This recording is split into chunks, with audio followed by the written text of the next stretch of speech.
Still with the state capture inquiry, let's reflect on today's testimony. We're joined by political scientist and author Professor Susan Boyson and political analyst TK Bowe. Good evening to both of you, and thank you so much for your time.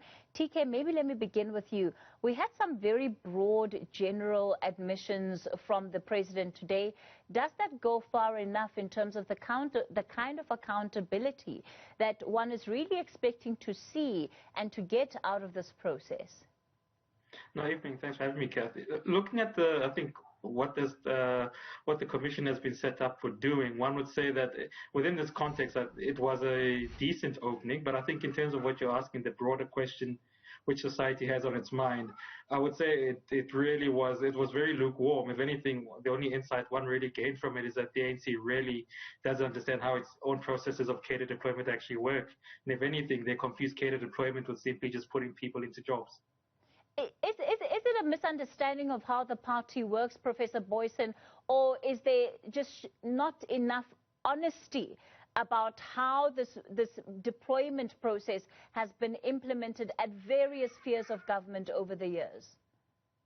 Kathy, I think what we heard today was very good at giving the theory, the ideals, the areas for improvement of the ANC that's very guilty of many things. And when those general principles are related to the operations, specific operations of the deployment committee, we see that it's really all over the show. I think it is probably understood that it is pretty dysfunctional in many respects. In some respects, it works. In other respects, Ramaphosa acknowledged that in a few instances he did not follow the processes and went and said I was guilty, sorry, omission, and he was forgiven for that. In other cases, he said he wasn't aware of those cases, or he explained how ministers can come time and time again and try to persuade and successfully persuade the deployment committee of actual appointments that they want to have as candidates. In other words, it's really a case of everything goes. I think Ramaphosa's really stripped over the fact that there isn't one guaranteed way in which that committee operates, and that there is so much slippage, and we see the evidence all around us. How much more difficult does that slippage then, how much more difficult does it make the work of Judge Zondo, who ultimately has to come to some kind of determination around how the state was captured? And the deployment committee of the ANC seems to be one of the processes that is central to that, and understanding how power is distributed and where influence actually lies, whether it is within the organization, within the person of the president, or if, as you're saying, it's very fluid and kind of anything goes. Professor Boyson? It really makes his task and the Commission's task incredibly difficult. But in a way, Ramaphosa actually gave a lead there in his general orientation, acknowledgement that the ANC has got so much improvement to do. Of course, that is on the assumption that it has the ability to do that improvement.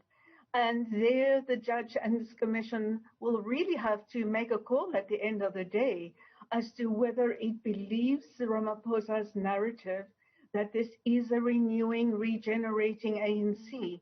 And implied in that is one that will have the ability and the will and the unity of purpose in the organization to really pursue that and to make that work. But then after 27 years, that is still not working.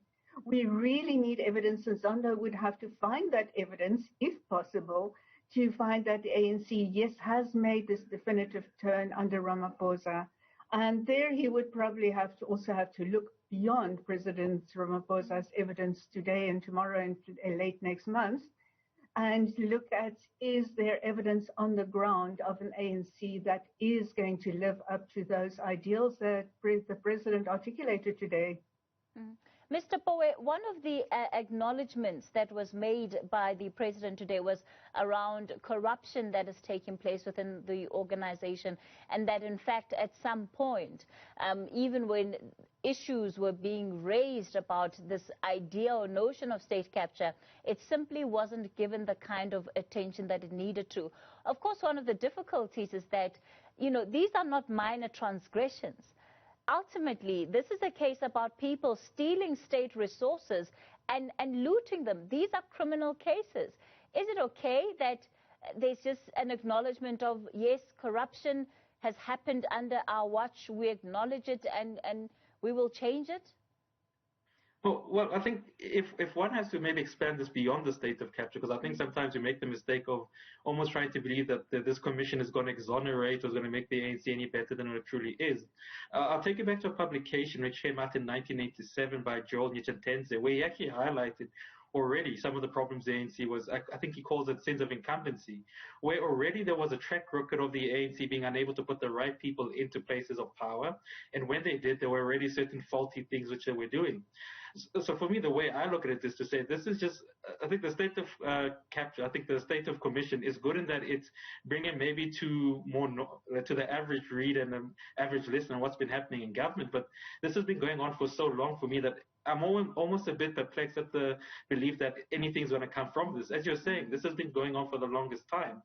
If we really were truly being serious about reforming South Africa and the ANC reforming itself, these things should have been done about 10 to 20 years ago. So I find this, it's an exercise of, it's a beautification. I think the English call it putting lipstick on the pig. We're basically doing this thing round and round. And while this is happening, the real problems of society are not really being addressed.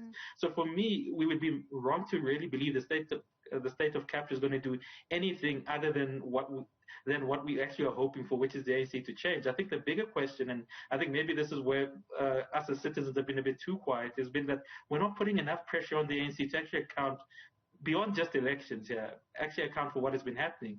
Because you can't tell me that anything that's happened over the last 10 years can solely be put towards one individual. This is a party, and I always say this, we don't have a President Ramaphosa, even a President Zuma problem. What we have is an ANC problem. And until we actually square this, clearly actually understand this, we're going to be basically stuck in this perpetual cycle of trying to believe that commissions like this are taking us anywhere. Of course, and I completely take the point that you're making there, TK, but it is also important that even in a platform like this, there is a level of accountability that is implemented, and that there are clear answers that are given out of this process.